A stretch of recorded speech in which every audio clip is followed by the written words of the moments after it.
Hello student, आज આપણે ધોરણ 12 કેમેસ્ટ્રી ચેપ્ટર નંબર 5 માં કલીલ વિશે ભણીશું।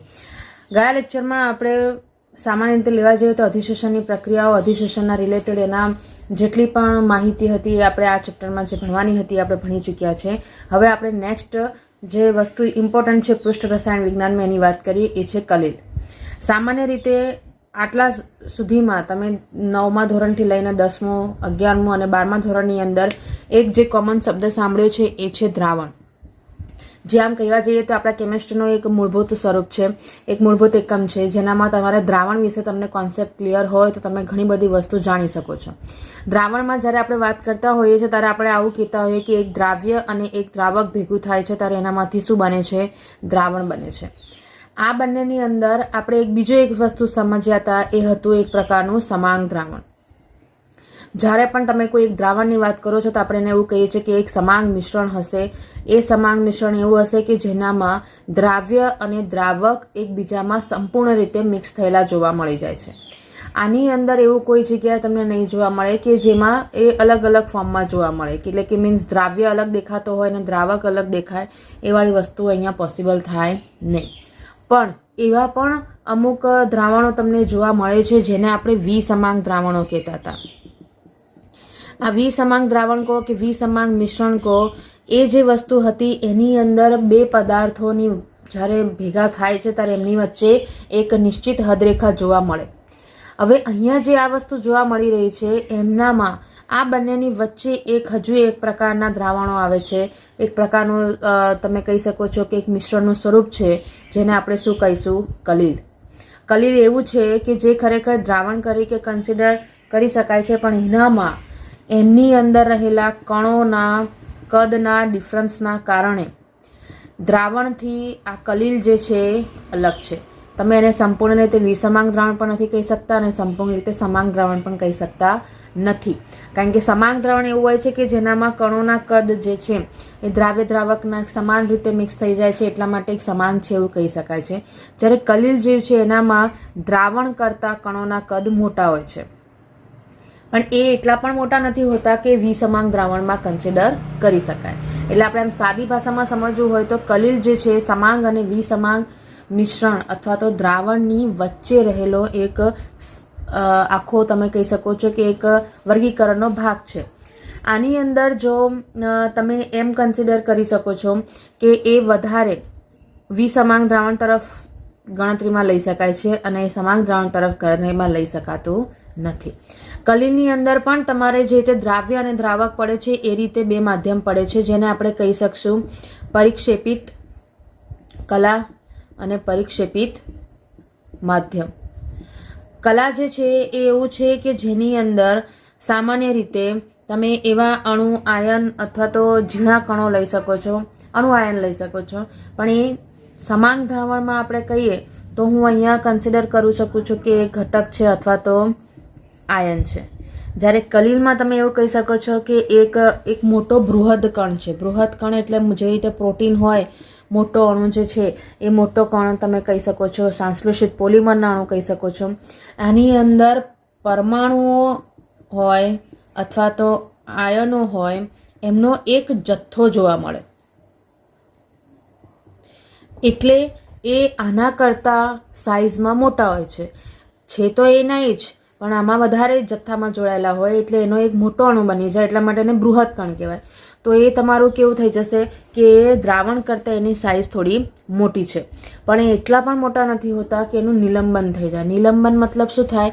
જેમ કે હું એક પાત્રમાં જો પાણી હોય અને એની અંદર હું રેતી નાખું છું તો એ રેતી તમે જોશો કે એ રેતી નીચે જમા થઈ જશે, એ નીચે બેસી જશે, તો એ જે ઘટના થઈ એને શું કહેવાય? નિલંબન।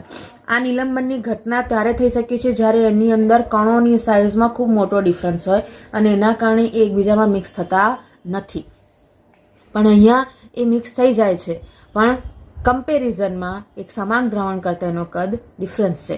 એટલા માટે આ જે અણુ આયનો છે એની સાઇઝ જો જોવા જાઓ તો એટલી બી મોટી નથી હોતી કે એ મિક્સ થાય નહીં। એની સાઇઝ જો તમે કન્સિડર કરો તો 1 નેનોમીટરથી 1000 નેનોમીટર એટલે તમે એવું કહી શકો છો કે 10⁻⁹ મીટરથી 10⁻⁶ મીટર સુધીની હોઈ શકે છે.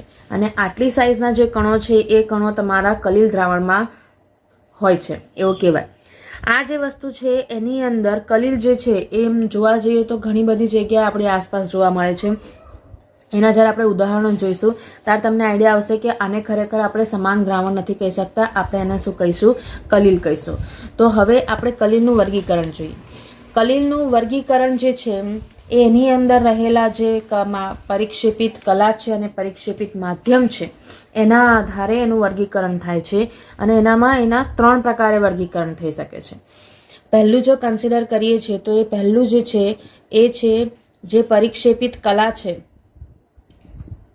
અને પરિક્ષેપિત માધ્યમ છે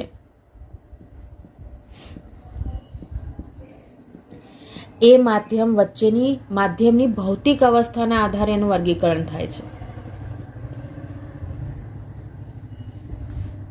બરાબર છે. તો આની અંદર જો તમે કન્સિડર કરો છો તો પરિક્ષેપિત કલા અને પરિક્ષેપિત માધ્યમ એ બંનેની અંદર અલગ અલગ પ્રકારે એનું કન્વર્ઝન થતું હોય, જોડાણ થતું હોય, બંને ભેગા થતા હોય, એના આધારે એના તમારા કલીલના પ્રકાર પડે છે. તો એની જો શરૂઆત કરીએ તો આની અંદર સામાન્ય રીતે આપણે ભૌતિક અવસ્થામાં તો 3 વસ્તુ કન્સિડર કરતા હોય છે, ઘન, પ્રવાહી અને વાયુ. અને એના જ આધારે તમારે અહીંયા એનું આખું એક વર્ગીકરણ આપી દીધું છે. આની અંદર પર્ટિક્યુલર જો કન્સિડર કરો છો તો એના નામ યાદ રાખવા પડે. તમને ચોપડીમાં એનો આખો એક કોઠો આપી દો છે, એને MCQ માટે કમ્પલસરી તૈયાર કરવાનો. હમણાંના જે રીતની પરિસ્થિતિ છે એની અંદર તમને એનામાંથી સવાલો પૂછવાની શક્યતા વધી જાય છે, કારણ કે એક MCQ માટે પૂછવા માટે ઉદાહરણ આવી જાય છે, કલીલનો પ્રકાર આવી જાય છે, એનામાં કલા કોણ, માધ્યમ કોણ, એવા ઘણા સવાલ પૂછાઈ શકે છે. હવે જો કન્સિડર કરીએ તો અહીંયા પરિક્ષેપિત કલા અને પરિક્ષેપિત માધ્યમની ભૌતિક અવસ્થા ઉપર જો કન્સિડર કરવા જઈએ છીએ તો સપોઝ આપણે પહેલાં સમજીએ કલા અને માધ્યમ. કલા અને માધ્યમ જે છે એની અંદર વારાફરતી એનામાં કન્સિડર કરીશું કે આપણે ઘન લઈએ, પ્રવાહી લઈએ અને માધ્યમ લઈએ, વાયુ લઈએ તો શું થાય. એના આધારે અહીંયા જે કલીલ બનશે એ કલીલનો પ્રકાર લઈએ અને છેલ્લે એનું લઈશું ઉદાહરણ. તો સૌથી પહેલા આપણે લઈએ કે કલા જે છે એને હું ફિક્સ રાખું છું, ઘન જ. અને ઘન કલા છે એનામાં મારી પાસે 3 ઓપ્શન છે કે હું માધ્યમ લઉં છું, પહેલાં ઘન, પછી હું લઈશ પ્રવાહી અને પછી હું લઉં વાયુ. આનો મતલબ શું થાય છે કે કલા જે છે એ તમારું જે રીતની એક જ એનામાં ડિઝોલ્વ થશે અને માધ્યમ જે છે એનું બદલાતું રહેશે. આ જે વસ્તુ તમને આપી દી છે એની અંદર આપણે એવું કહી શકીએ છીએ કે જ્યારે પર્ટિક્યુલર કઈ રીતે દેખાવમાં એને દેખાય છે એના આધારે એ કલીલનો પ્રકાર પડે.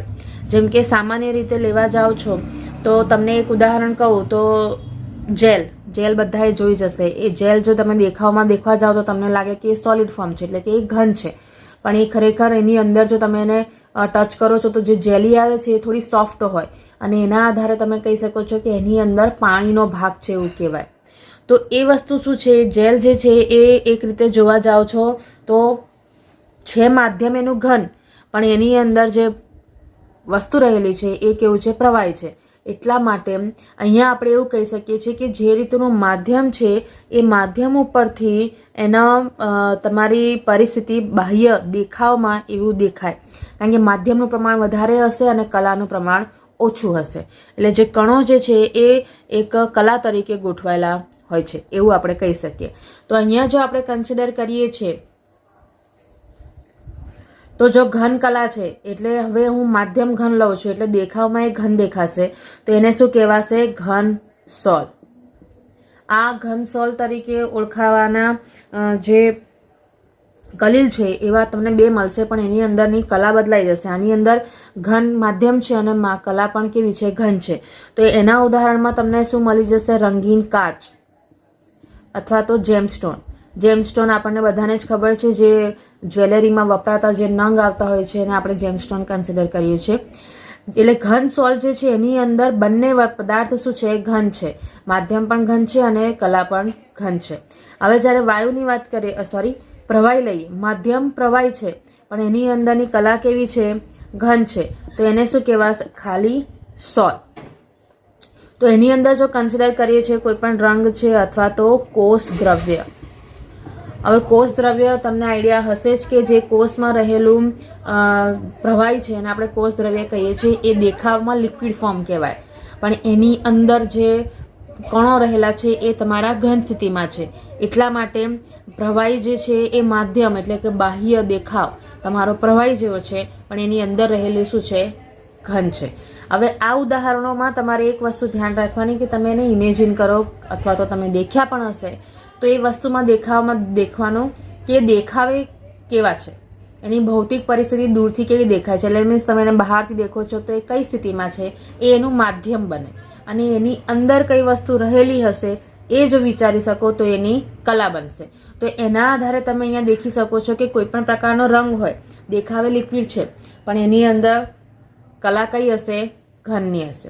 એવી જો વાયુ લઈએ એટલે દેખાવમાં કેવું હશે? વાયુ સ્વરૂપ, પણ એની અંદર કણો કેવા હશે? ઘન સ્થિતિમાં. તો એને શું કહેવાશે? એરોસોલ. બરાબર છે. એને જો હું ઉદાહરણ લઉં છું તો એ છે ધુમાડો છે અને ધૂળ છે.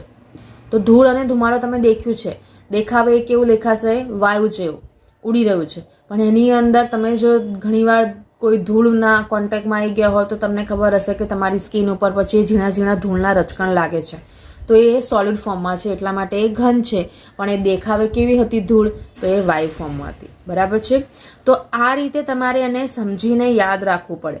તમે આને ગોખી નથી શકતા, બીજા પણ ઉદાહરણથી પૂછાઈ શકે છે. એટલે બીજા ઉદાહરણથી પણ પૂછાય ત્યારે પણ તમારે એ જ વસ્તુ સમજવી પડે કે માધ્યમ જે દેખાઈ રહ્યું છે એ છે અને એની અંદર જે રહ્યું હશે એની શું હશે? કલા હશે. એટલે એ રીતે તમારે એનો આન્સર આપવાનો. હવે વાત લઈએ કે હવે હું કલા જે છે એનું ફોર્મ હું લઉં છું પ્રવાહી. માધ્યમ ફરીથી એ સ્થિતિમાં લઈએ, ઘન, પ્રવાહી અને વાયુ. તો દેખાવમાં ઘન હશે પણ અંદર શું હશે? પ્રવાહી. તો હમણાં જ આપણે ઉદાહરણ આપી દઉં, એ શું બની જશે? તમારી જેલ. બરાબર છે. એ જેલમાં તમારી પાસે ઉદાહરણ લેવા જઈએ તો ચીઝ છે, બટર છે, જેલી છે.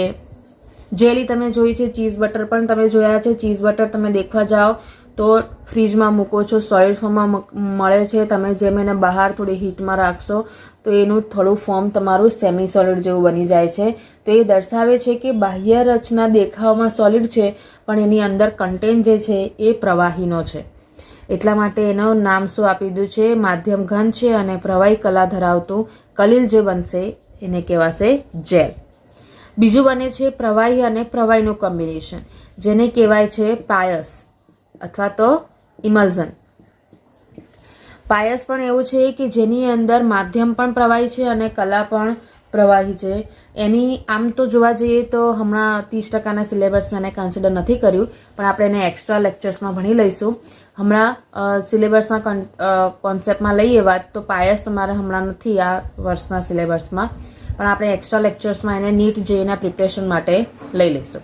અહીંયા પાયસ માટેની વાત કરીએ છો તો એની અંદર તમને ઉદાહરણમાં આપી દીધું છે દૂધ છે, હેર ક્રીમ છે, માખણ છે. માખણ, દૂધ છે, બધું જ તમને લિક્વિડ ફોર્મમાં જ જોવા મળી જાય છે. હેર ક્રીમ જે આવે છે એ પણ તમને લાગતી હોય છે હેર ક્રીમ ક્યાં લિક્વિડ ફોર્મમાં હોય છે, પણ એ સેમી સોલિડ હોય છે. પણ એને તમે જરીક હાથમાં લઈને ખાલી આમ ટચ કરશો થોડીક વારમાં એ પ્રવાહીમાં કન્વર્ટ થઈ જશે. તો એ જે વસ્તુ છે એ પાયસ કહેવાય. પાયસને જો સાદી ભાષામાં સમજવું હોય તો તમે જો પાણીની અંદર તેલના ટીપા નાખો છો અથવા તો તેલની અંદર પાણીના ટીપા નાખો છો, એ જે રીતની પ્રોસેસ થઈ એ તમારી પાયસ કહેવાય. એનું જે કોમ્બિનેશન્સ હોય એના દ્વારા બનતા પદાર્થો જે છે, જેમ કે માખણ લો તો માખણની અંદર તમને થોડુંક તેલી એટલે કે મીન્સ ચિકાસ જેવું જોવા મળે છે. તો એનામાં એ પાણીની અંદર પ્રવાહીમાં તેલના કોન્સેપ્ટમાં માખણ ઉદાહરણમાં આવે. એ બધું જે બને છે એને શું કહેવાય છે? પાયસ કહેવાય. એવી રીતે જ્યારે વાયુ માધ્યમ છે અને કલા પ્રવાહી છે એવી જો વાત કરો છો તો અહીંયા ફરીથી એને શું કહેવાશે? એરોસોલ જ કહેવાશે. અને એરોસોલ જો કન્સિડર કરો છો તો એની અંદર હવે દેખો આ બંને સેમ નામવાળા, પણ એકમાં વાયુ અને ઘન છે અને એકમાં વાયુ અને પ્રવાહી છે. તો આના ઉદાહરણમાં શું આપણે લઈશું? એ છે ધુમ્મસ, ધ્રુમ, વાદળ, જંતુનાશક દવાઓ, આ જે બધી વસ્તુઓ છે એની અંદર જેમ કે ઉદાહરણ તમને જંતુનાશક દવાઓથી ઇઝીલી સમજ પડશે કે લિક્વિડ ફોર્મમાં હોય છે અને એને તમે સ્પ્રે કરો છો એટલા માટે વાયુ ફોર્મમાં કન્વર્ટ થઈ ગયો. તો માધ્યમ દેખાવમાં વાયુ સ્થિતિ છે પણ અંદર છે પ્રવાહી છે. તો તમને આ રીતે એ ઉદાહરણ જોવા મળે. આમ તમારી પાસે અહીંયા માધ્યમ ઘન પ્રવાહી વાયુમાં જો કલા પ્રવાહી હોય તો તમને જેલ, પાયસ અને એરોસોલ મળે છે. અને એના તમારે ઉદાહરણ ખાસ ધ્યાન રાખવાના, કારણ કે ઉદાહરણ ઉપરથી તમને એ વસ્તુ પૂછાય. ચોપડીમાં આપેલા ઉદાહરણ સિવાય બીજા કોઈ પણ ઉદાહરણ પૂછાઈ રહ્યું છે તો તમારે તે વખતે એને ધ્યાન રાખવાનું કે દેખાવે કેવું છે પહેલાં, અને દેખાવે કેવું છે એના આધારે તમારે એને કન્સિડર કરવાનું કે માધ્યમ તો ખબર પડી ગઈ, પછી એની અંદર કલા કઈ છે એ જોવાની, અને એના આધારે તમને ખબર પડી જશે કે તમારે કઈ રીતનું કલીલ તમને અહીંયા જોવા મળશે. છેલ્લું જ્યારે કન્સિડર કરીએ છીએ તો હવે છેલ્લામાં તમારી પાસે શું આવી ગયું? કલા. હવે કઈ રહી બાકી? ઘન આવી ગઈ, પ્રવાહી આવી ગઈ. હવે આપણી પાસે બાકી રહી છે ખાલી વાયુ.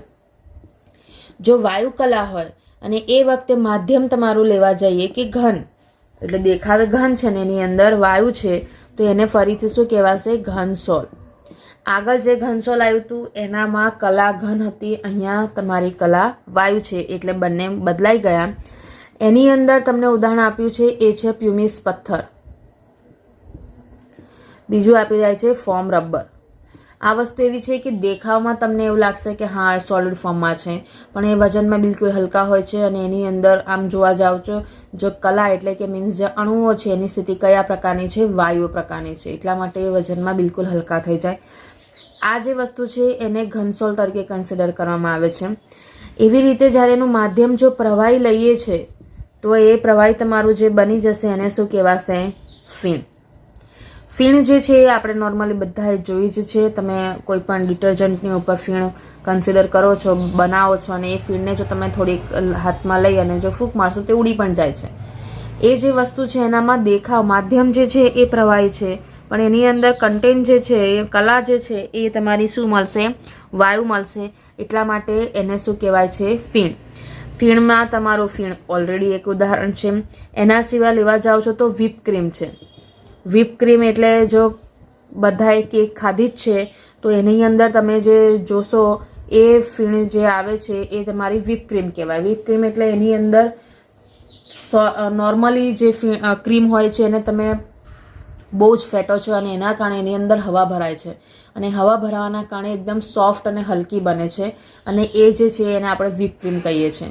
આ જે વ્હીપ ક્રીમ છે એનું ગુજરાતી તમારે ધ્યાન રાખવું પડશે, એને કહેવાશે કસા ક્રીમ. તો એક્ઝામમાં જ્યારે પૂછાય ત્યારે આપણને યાદ આવવું જોઈએ કે કસા ક્રીમ એ જ વ્હીપ ક્રીમ છે. વ્હીપ ક્રીમ એ સામાન્ય રીતે ફીણનું ઉદાહરણ છે, ફીણ કલીલનું ઉદાહરણ છે, જેની અંદર માધ્યમ પ્રવાહી છે અને કલા વાયુ છે. હવે આની અંદર ત્રીજું ઉદાહરણ જે છે વાયુ, અને વાયુનું કોન્સેપ્ટ આપણે અહીંયા લઈ શકતા નથી, કારણ કે વાયુ જો માધ્યમ વાયુ હોય અને કલા પણ વાયુ હોય તો બંને એકબીજામાં સંપૂર્ણ રીતે મિક્સ થઈ જશે, અને એનું કન્વર્ઝન શાનામાં થઈ જાય? સમાંગ મિશ્રણમાં. અને સમાંગ મિશ્રણ થઈ જાય તો એને દ્રાવણ કહેવાય, એને કલીલ કહેવાય નહીં. એટલે વાયુ માધ્યમ ધરાવતું તમને કલીલ જોવા મળે નહીં, જેની અંદર વાયુ કલા હોય. એના સિવાયના બે તમને કલીલ મળી જશે, જેમાં કલા તરીકે ઘન હોય એવો વાયુ પણ મળશે, અને કલા તરીકે પ્રવાહી હશે એવો પણ વાયુ મળશે, પણ વાયુ ધરાવતું તમને કલીલ મળે નહીં. આમ આ જે છે વર્ગીકરણ, એ વર્ગીકરણ આપણે શાના આધારે કર્યું? પરિક્ષેપિત કલા અને પરિક્ષેપિત માધ્યમની ભૌતિક અવસ્થાઓના આધારે એનું વર્ગીકરણ કર્યું. આ ઉદાહરણો અને એના આધારે એનું જે વર્ગીકરણ છે એ ખાસ ધ્યાન રાખવાનું. MCQ નાના ક્વેશ્ચન્સમાં પણ તમને પૂછી શકે છે કે એરોસોલ સમજાવો. તમને જો પર્ટિક્યુલર ના કીધું હોય કયું એરોસોલ સમજાવો, તો તમારે બંનેના ઉદાહરણ લખી અને એને કન્સિડર કરાવવાનું. હવે આપણે જે બીજી વસ્તુ આપી દીધી છે, હા, એની અંદર હજુ એક વસ્તુ આપણે સમજીશું કે જેમ કે સામાન્ય રીતે આમ તો એ પાયસનો કોન્સેપ્ટ છે, પણ આપણે એ વસ્તુ સમજી શકીએ છીએ કે જો પરિક્ષેપણ માધ્યમ બરાબર એ જો પાણીનો તમને આપ્યો હોય તો એને શું કહેવાશે? એક્વાસોલ કહેવાય. અને એની જગ્યાએ જો એ આલ્કોહોલનો આપ્યો હોય તો એને આલ્કોસોલ કહેવાય. આ જે છે એ થોડું કન્સિડર કરી શકાય છે કે જે રીતનું નામ છે એના આધારે એના સોલના નામ કરી શકાય છે અને હાઇડ્રોસોલ પણ કહેવાય છે. જો પરિક્ષેપણ માધ્યમ તરીકે પાણી હોય તો એક્વાસોલ અથવા તો હાઇડ્રોસોલ અને આલ્કોહોલ હોય તો એને આલ્કોસોલ કન્સિડર કરી શકાય છે. હવે આપણે જો વાત કરીએ તો એ છે વર્ગીકરણ કરવાનો બીજો નિયમ અથવા તો બીજો પ્રકાર કહી શકે છે. એ બીજા પ્રકારમાં તમને એવું આપ્યું છે કે પરિક્ષેપિત કલા અને પરિક્ષેપિત માધ્યમ વચ્ચેની પારસ્પરિક ક્રિયાના ઉપર, એટલે માધ્યમ કલા અને માધ્યમ વચ્ચેની ક્રિયા આપણે કહીએ કે પ્રક્રિયા ઉપર આધારિત આ જે વર્ગીકરણ થાય છે એની અંદર એક દ્રવ્ય અને દ્રાવક એક જ કોન્સેપ્ટમાં કલા અને માધ્યમ છે. તો એની અંદર જો તમે આપણે એવું કન્સિડર કરીએ તો એનામાં આપણને બે પ્રકાર મળે છે. એ બે પ્રકારમાં પહેલું જો કન્સિડર કરો છો તો એ છે દ્રવ અનુરાગી અને બીજું છે દ્રવ વિરાગી. દ્રવ અનુરાગી એટલે આની અંદર તમે એવું કહી શકો છો કે એ દ્રાવકને આકર્ષે છે અને અહીંયા આપણે એવું કહીશું કે એ દ્રાવકને અપાકર્ષે છે. આનો મતલબ આપણે એમ કહી શકીએ છીએ કે અહીંયા દ્રાવક તરફ એ દ્રાવકને આકર્ષે છે એટલે કે એક્સાઇટ હશે એકબીજા સાથે મિક્સ થવા માટે દ્રાવક અને દ્રાવ્ય, પણ અહીંયા જે છે દ્રાવકને અપાકર્ષે છે એટલે મીન્સ એનાથી દૂર જાય છે. આ જે પ્રકારના સોલ બને છે એને જો તમે આપણે સોલની આધારે જો કહેવા જઈએ તો તમે એવું કન્સિડર કરી શકો છો કે સપોઝ કે પરિક્ષેપણ માધ્યમ તરીકે જો પાણી હોય તો એના આધારે આને શું કહેવાશે? જળ અનુરાગી અને આને કહેવાશે જળ વિરાગી. બરાબર છે. વિરાગી શબ્દ આપણે સમજી શકીએ છીએ કે બધાથી અલગ, અહીંયા અલગીકરણનો ગુણધર્મ ધરાવે છે એટલા માટે એનામાં વિરાગી શબ્દ આવ્યો. અહીંયા જો હવે આપણે ડિટેલ સમજીએ, જેમ કે જળ અનુરાગી કલિલની વાત કરી અને અનુરાગી કલિલની વાત કરીએ છીએ તો એનામાં તમે જો ઉદાહરણ સમજવું હોય તો એ ઉદાહરણ જો લઈએ છે, કારણ કે આપણે અહીંયા શું કહી દીધું જળ અનુરાગી, અહીંયા તમે એમ કહી શકો છો કે પાણીને આકર્ષે અને અહીંયા જે છે એ પાણીને આકર્ષતું નથી. આકર્ષવાના કોન્સેપ્ટ મતલબ એકબીજામાં મિક્સ થવાની સંભાવના દર્શાવે છે, એના આધારે આ નામકરણ થયા છે. એટલે એ કોન્સેપ્ટમાં તમારે એને સમજીને જવાબ આપવાનો. જેમ કે દ્રવ અનુરાગીની વાત કરીએ તો એના ઉદાહરણ જો સમજીએ તો આપણને ઇઝીલી સમજ પડી જશે. ગુંદર છે, જિલેટીન છે, સ્ટાર્ચ છે, રબર છે.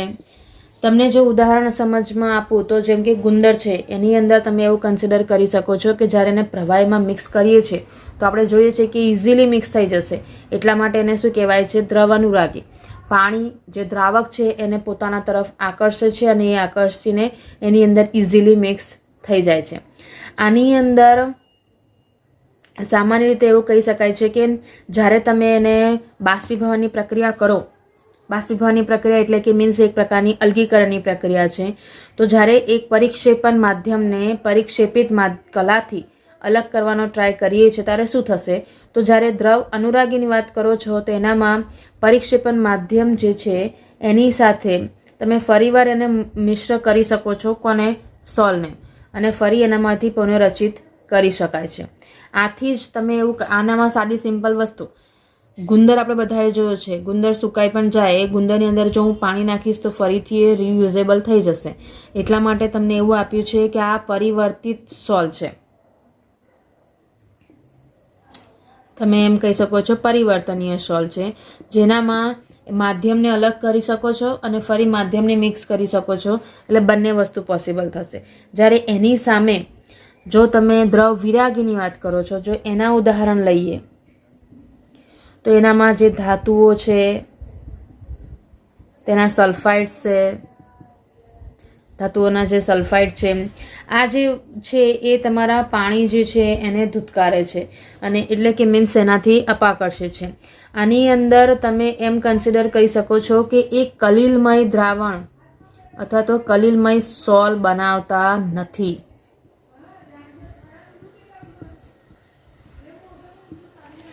આની અંદર જો કન્સિડર કરીએ તો એની ડિટેલ આપણે આગળ હજુ કરીશું નેક્સ્ટ પોઈન્ટ્સમાં. આમાં જો કન્સિડર કરીએ છીએ તો જ્યારે આ સોલ્વની અંદર થોડા પ્રમાણમાં વિદ્યુત વિભાજ્ય અથવા તો કોઈ પણ બીજી વસ્તુ એડ કરીએ અથવા તો એને ગરમ કરીએ છીએ તો એની અંદર ઝડપથી એનામાં અવક્ષેપન થઈ જશે. અવક્ષેપન મતલબ એનામાં કણો જે છે એ ઉપર છૂટા આવીને પડી જશે અને એને શું કહેવાશે? સ્કંદન થશે. સ્કંદન એટલે એક પ્રકારે એવું કહી શકાય છે કે એનામાં અવક્ષેપન થઈ જાય ને એના કારણે એ કણો જે છે એ માધ્યમથી છૂટા પડી જાય છે અને એટલા માટે તમે એને કહી શકો છો કે એ સ્થાયી નથી. સ્કંદન થતું હોવાથી તે સ્થાયી નથી. અને અહીંયા આપણે પરિવર્તનીય સોલ છે તેમ છતાં પણ એ સ્થાયી છે.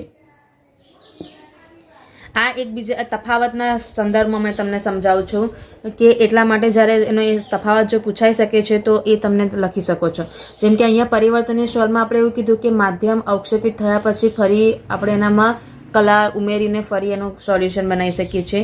પણ અહીંયા જો કન્સિડર કરીએ છીએ તો એ પરિવર્તનીય સોલ નથી. કારણ કે અહીંયા જ્યારે પરિક્ષેપણ માધ્યમ એકવાર કલામાંથી અલગ થઈ જાય છે તો ફરી તમે એનામાં કલા ઉમેરશો તો પણ એ મિક્સ થવાના નથી. આની અંદર તમારે એક સ્થાયીકારક પ્રક્રિયકો ઉમેરીને જ એને સ્થાયી કરવા પડે. જ્યારે આની અંદર તમારે એવું કોઈ પણ પ્રક્રિયા કરવાની જરૂર નથી કારણ કે ઓલરેડી સ્થાયી છે. આની અંદર તમે એક પોઈન્ટ એવું લખી શકો છો કે અહીંયા સ્કંદન થતું નથી. બરાબર. તો આમ જોવા જઈએ તો દ્રવ અનુરાગી અને દ્રવ વિરાગી જે છે એ બંનેના તમને અહીંયા પોઈન્ટ્સ મળી જાય છે. એક પાણીને આકર્ષે છે, એક પાણીને અપાકર્ષે છે અથવા તો ધૂતકારે છે. એના ઉદાહરણ આપણે દેખી શકીએ છીએ. પરિવર્તનીય સોલ મતલબ પરિક્ષેપણ માધ્યમને કલાથી અલગ કર્યા પછી પણ તમે જો એનામાં કલા ઉમેરશો તો એનું સોલ અથવા તો કલીલ બની જશે. જ્યારે એ વસ્તુ અહીંયા થતી નથી. એ સ્થાયી છે, અહીંયા આ સ્થાયી નથી. અહીંયા આનું સ્કંદન થતું નથી, અહીંયા સ્કંદન થાય છે. સ્કંદન એટલે તમને ફરી યાદ કરી દઉં કે એનામાં કશું જ નહીં. તમે જ્યારે એને ઝડપથી હલાવો છો અથવા તો એને ગરમ કરો છો ત્યારે એનામાંથી અવક્ષેપન થઈને કણો છૂટા પડી જાય છે. મીન્સ ઉપર તરીને આવી જાય, નીચે બેસી જાય, એ રીતની પ્રોસેસ થઈ જાય. તો એના માટે એને શું કહેવાય? સ્કંદન થયું એવું કહેવાય.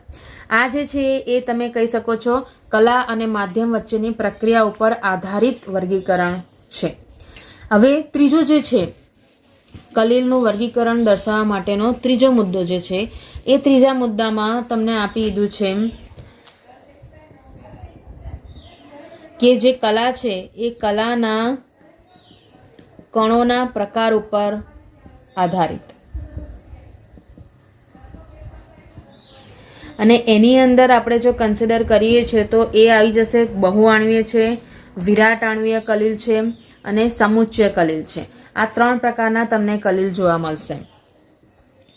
એમાં સૌથી પહેલે વાત કરીએ તો બહુઆણ્વીય કલીલ. કારણ કે અહીંયા કણોના પ્રકાર છે, કેવી રીતે જોડાયા છે, શું છે.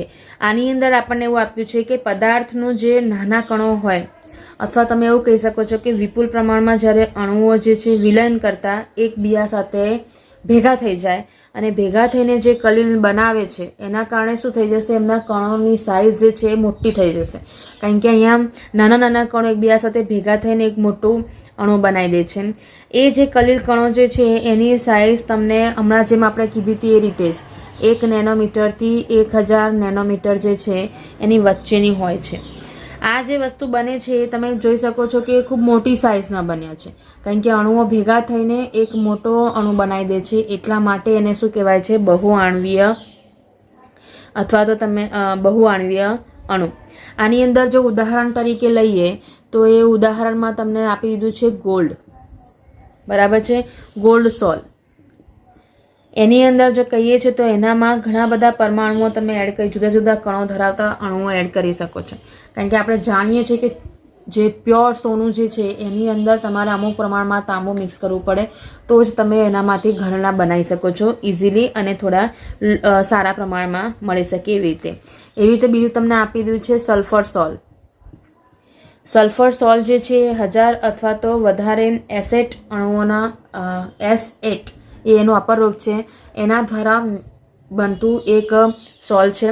આની અંદર 1000 જેટલા અથવા તેના કરતાં વધારે પણ સલ્ફરના અણુઓ ભેગા થઈને આ પ્રકારનો બહુઆણ્વીય કલીલ બનાવે છે. આ થયું એક રીતે તમે એમ કહી શકો નાના નાના કણો ભેગા થઈને મોટો અણુ બનાવે છે, પણ એની સાઇઝ લિમિટ તમને આપી દીધી છે. એના પછી જો લેવા જઈએ તો એ આપી દો છે વિરાટ આણ્વીય કલીલ. વિરાટને બૃહદ પણ કહી શકો છો. વિરાટ આણ્વીય કલીલ જે છે એની અંદર જો લેવા જઈએ છે તો જ્યારે એ વિરાટ અણુઓ એટલે કે મીન્સ પોલિમરના જે અણુઓ જે છે એ જ્યારે દ્રાવકમાં દ્રાવણ બનાવે છે ત્યારે એમનું જે કદ જે છે અણુઓનું કદ જે છે એ આના કરતાં વધી જાય, કારણ કે આની અંદર તમે સામાન્ય રીતે કન્સિડર કરો છો તો એ બહુઆણ્વીય કલીલ કરતાં એની સાઇઝ મોટી હોય. આ જે કલીલો જે છે એ બહુ જ સ્થાયી હોય છે. મોટા અણુઓ જે છે અથવા તો મોટા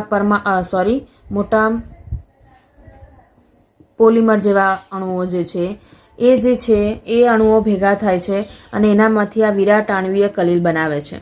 આની અંદર તમે એવું કહી શકો છો કે આ જે છે દ્રાવણો જે છે કુદરતી રીતે પણ તમને મોટા અણુઓ ઘણા મળી શકે છે જેના તમને કલીલ મળી શકશે. એમાં ઉદાહરણ તરીકે સ્ટાર્ચ છે, સેલ્યુલોઝ છે, પ્રોટીન છે, એ બધા જે છે એ સામાન્ય રીતે વિરાટ આણ્વીય કલીલ તરીકે વપરાય છે. એટલે ઉદાહરણમાં જો કન્સિડર કરીએ છીએ તો સ્ટાર્ચ, સેલ્યુલોઝ આપણને આઈડિયા છે જ કે કોષોની દિવાલમાં, વનસ્પતિની કોષોની દિવાલમાં મળે છે. પ્રોટીનના અણુ આપણા બધામાં હાજર હોય છે.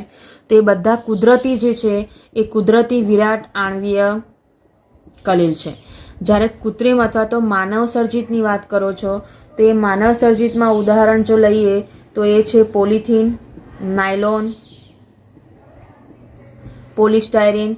આ પ્રકારના જેટલા પણ પોલિમર છે એ બધા તમારા માનવ સર્જિત વિરાટ આણ્વીય કલીલ છે. એટલે એક પ્રકારે જોવા જઈશું તો પોલિમરના ચેપ્ટર્સમાં હાજર પોલિમર્સ જે છે જે માનવ નિર્મિત છે એ બધા તમારા વિરાટ આણ્વીય કલીલમાં કૃત્રિમ વિરાટ આણ્વીય કલીલ તરીકે ઓળખાશે. એટલે આમ બહુઆણ્વીય કલીલ કરતાં વધુ પ્રમાણમાં મોટા. હવે સી જે લઈએ છીએ એને કહેવાય છે, જે ત્રીજું આપી દીધું છે એ છે સમુચ્ચય કલીલ, જેને મિસેલ પણ કહેવાય છે.